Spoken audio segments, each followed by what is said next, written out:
یہ فتویٰ تو آپ خود دے چکے ہیں، پھر مجھ سے پوچھنے کی ضرورت کیا ہے؟ مسئلہ یہ پوچھا گیا ہے کہ سنی، حنفی، بریلوی شخص حالت شیعوں کی نماز جنازہ پڑھ سکتا ہے یا نہیں؟ پڑھ لے تو اس کے ایمان میں کوئی فرق آتا ہے یا نہیں؟ کیونکہ حالت شیعوں حضرات کا عقیدہ ازواج مطہرات صحابہ کرام کے بارے میں بہت غلط ہے، تو جب عقیدہ بہت غلط ہے تو پھر نماز جنازہ جائز ہوگی؟ تو فتویٰ تو آپ نے خود دے دیا، پھر مجھ سے پوچھنے کی ضرورت کیا ہے؟ صرف یہ ہے بھی میں اٹھ کے نہیں کہتا، سیالوی صاحب کہیں، اتنا ہی ہوا نا، مجھے اپنا وکیل بنا رہا ہے، ترجمان بنا رہا ہے۔ شیعہ کا عقیدہ جو کتابوں میں موجود ہے وہ یہ ہے کہ یہ قرآن ہی اصلی قرآن کوئی نہیں۔ شیعہ کا عقیدہ یہ ہے کہ یہ قرآن اصلی قرآن کوئی نہیں، اصلی قرآن امام مہدی کے پاس ہے، وہ آئیں گے تو اصلی قرآن لائیں گے۔ تو جن کے پاس قرآن ہی کوئی نہیں، آسمانی کتاب ہی کوئی نہیں، ان کا مذہب آسمانی ہو سکتا ہے؟ عیسائی بھی دعویٰ رکھتے ہیں ہمارے پاس آسمانی کتاب ہے، یہودی بھی دعویٰ رکھتے ہیں ہمارے پاس آسمانی کتاب ہے، مگر یہ دعویٰ کر سکتے ہیں کہ ہمارے پاس آسمانی کتاب ہے؟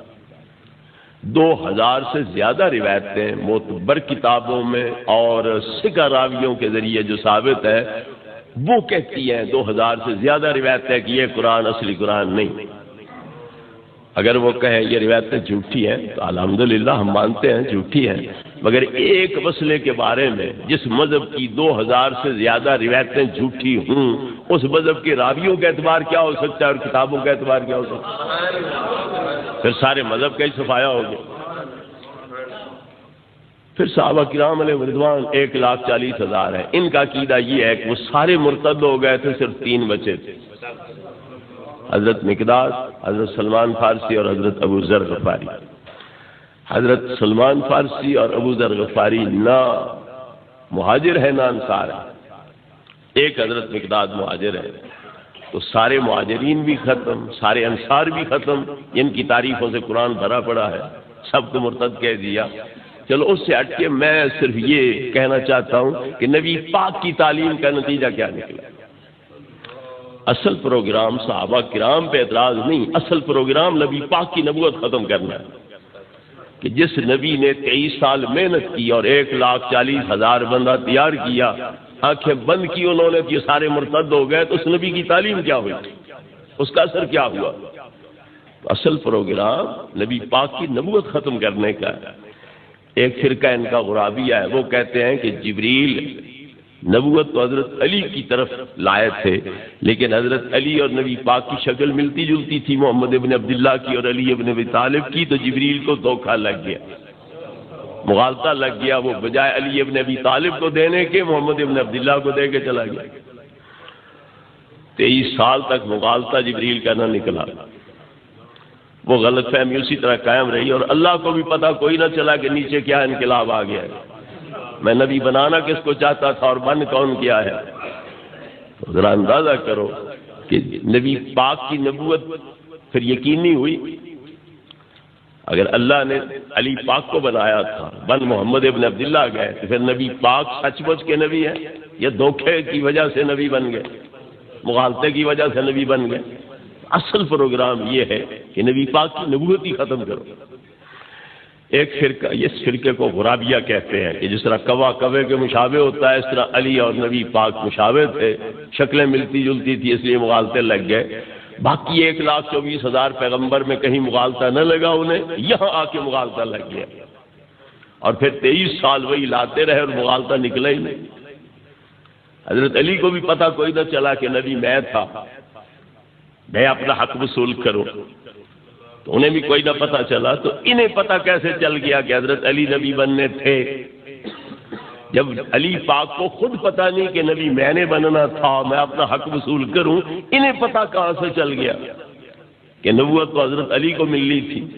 تو یہ شیطنت ہے، صرف نبی پاک کی نبوت کو ختم کرنے کے لیے یہودی ہے پیچھے سے جنہوں نے یہ مذہب جاری کیا ہے، تو وہ یہودیت جو ہے وہ یہاں کار فرما ہے۔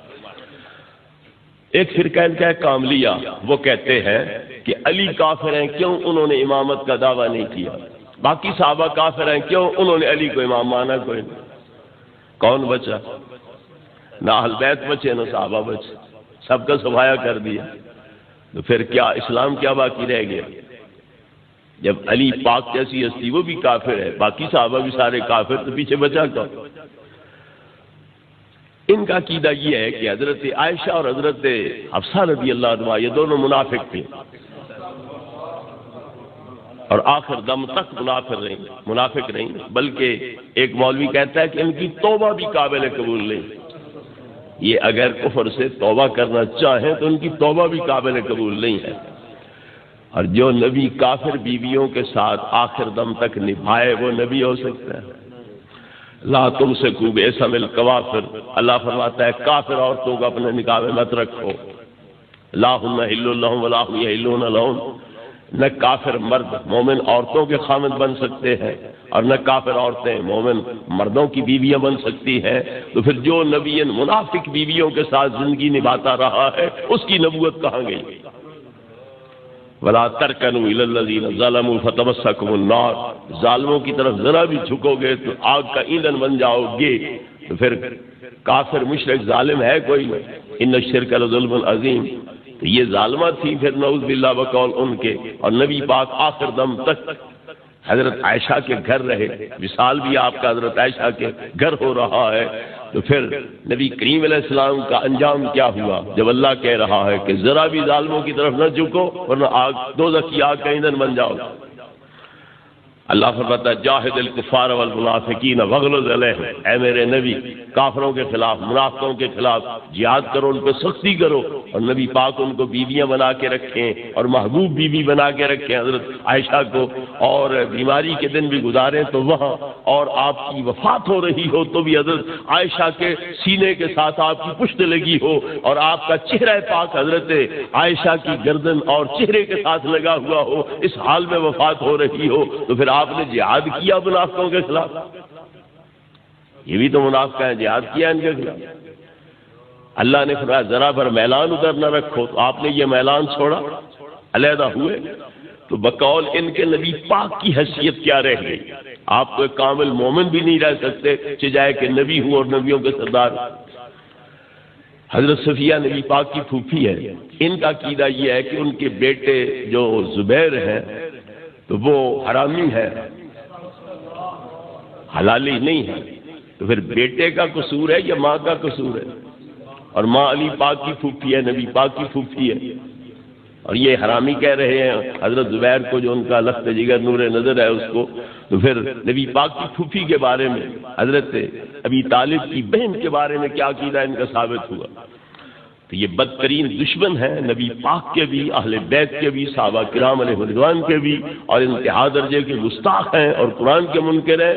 اس لیے ان کا جنازہ پڑھنا قطعاً جائز نہیں، اور جو پڑھ چکے ہیں وہ علانیہ توبہ طائب ہوں، دوبارہ اپنے نکاح پڑھوائیں اور آئندہ کے لیے اعلان کریں کہ ہم کسی شیعہ کے جنازے میں شامل نہیں ہوں گے. وآخر دعوانا